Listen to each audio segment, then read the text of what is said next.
دور موجود کے محققین یہ کہتے ہیں کہ تم پردے میں عورت کو سمیٹ کر کے اس کی آزادی سلب کرنا چاہتے ہو.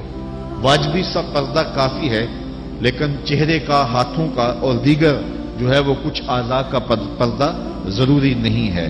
اور صرف عورت کا پردہ، مخصوص اعضاء کا پردہ شریعت نے دیا ہے. آپ کو مختلف چینلز پر بیٹھے ہوئے ایسے لوگ نظر آئیں گے جو اس بات کی اس نازک دور میں تبلیغ کرتے ہیں جب عورت پہلے ہی بے پردہ ہو چکی ہے. تو وہ کہتے ہیں کہ چہرے کا پردہ نہیں ہے، ہاتھوں کا پردہ نہیں ہے، پاؤں کا پردہ نہیں ہے. شاید وہ اس بات کو جو ہے وہ سمجھنے سے قاصر ہیں کہ یہ محارم کے لیے ہے. لیکن یہ جو اعضاء ہیں ان کا پردہ بھی عورت کے اوپر لازم ہے، چونکہ جو شر پیدا ہوتی ہے وہ چہرے سے اس کا آغاز ہوتا ہے. تو میں ایک بات کہا کرتا ہوں کہ یہ جتنے دلائل ہیں ان دلائل کے جواب بھی علماء نے دیے ہیں. یہ ساری بحث کی جا سکتی ہے. میری مائیں بہنیں تصور کر لیں کہ سیدہ فاطمہ تو زہرا کا پردہ کیسا ہوگا، تو ان کے تصور میں حیا میں لپٹی ہوئی فاطمہ دکھائی دے گی. بلکہ سیدہ فاطمہ تو زہرا سے جب پوچھا گیا کہ عورت کا صحیح پردہ کیا ہے تو انہوں نے کہا کہ عورت کا صحیح پردہ یہ ہے کہ وہ کسی مرد کو نہ دیکھے اور کوئی مرد اس کو نہ دیکھے. حضرت عبداللہ ابن مکتوم رضی اللہ تعالی عنہ کے سامنے ازواج مطہرات نے پردہ نہیں کیا تو وہ آنکھوں سے نابینے تھے. تو حضور نے اس پر انہیں تنبیہ کی کہ تم نے پردہ کیوں نہیں کیا؟ تو انہوں نے کہا حضور وہ تو نابینا ہے. تو فرمایا کہ تم نابینا تو نہیں ہو. تو پردہ مرد سے بھی ہے، جہاں فتنے کا امکان بھی ہو شریعت نے وہ راستہ ہی مسدود کر دیا ہے تاکہ کل کوئی فتنہ کھڑا نہ ہو جائے.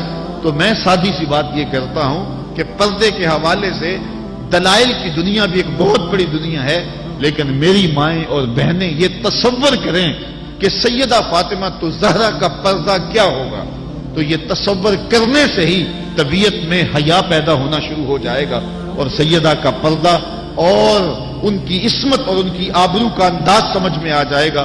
حضرت اسماء بنت امیس رضی اللہ تعالیٰ عنہ فرماتی ہیں کہ میں سیدہ فاطمہ تو زہرا کے پاس بیٹھا کرتی تھی اور انہیں سب سے زیادہ فکر اس بات کی تھی کہ زندگی میں تو عورت اپنے پردے کی حفاظت کر لیتی ہے، لیکن مرنے کے بعد جب پٹڑے پہ چارپائی پہ اسے ڈالا جاتا ہے تو اس کا جسم جو ہے وہ جنبش کرتا ہے اور وہ مختار نہیں ہوتی ہے، تو اعضاء دکھائی بھی دیتے ہیں، اعضاء کی حیت بھی سمجھ میں آتی ہے. تو یہ بڑا مشکل لمحہ ہوگا جو مرنے کے بعد درپیش ہوتا ہے. تو فرماتی ہیں کہ میں نے انہیں کہا کہ جب حبشہ کی جانب ہجرت کی تھی تو میں بھی ان لوگوں میں شامل تھی. تو میں نے وہاں حبشہ میں دیکھا ہے کہ چارپائی کے چاروں پایوں کے ساتھ شاخ باندھ دیتے ہیں اور پھر ان کو درمیان میں جوڑ دیتے ہیں اور اس کے اوپر کپڑا ڈال دیتے ہیں اور یہ ایک ڈولی بن جاتی ہے. تو کہتی ہیں جب میں یہ بات بتائی تو سیدہ بہت زیادہ خوش ہوئی. کہا یہ تو ایک بہت اچھا طریقہ سمجھ میں آ گیا جس سے مرنے کے بعد بھی عورت کے پردے کی اور اس کے جسم کی حفاظت ہو سکے گی، کسی کی نظر نہیں پڑے گی. تو یہ وہ سیدہ ہیں کہ جنہوں نے اپنے پردے کی حفاظت یوں کی کہ غیر مرد نے انہیں نہیں دیکھا، اور پھر مرنے کے بعد بھی ان کے لیے وہ ڈولی تیار کر لی گئی. رات کی تنہائیوں میں ان کا جنازہ پڑا گیا. اور یہ وہ پاک دامن خاتون ہے جن کا آنچل مہر و ماں نے بھی نہیں دیکھا ہے.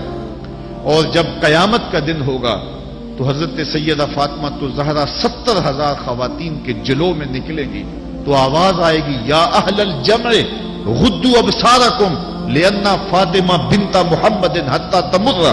اے لوگوں نگاہیں نیچی کر لو، محمد عربی کی بیٹی کی سواری گزر رہی. اس ویڈیو کو شیئر ضرور کیجئے، ہو سکتا ہے آپ کے ایک شیئر سے یہ بات کسی کے دل میں اتر جائے. جزاک اللہ.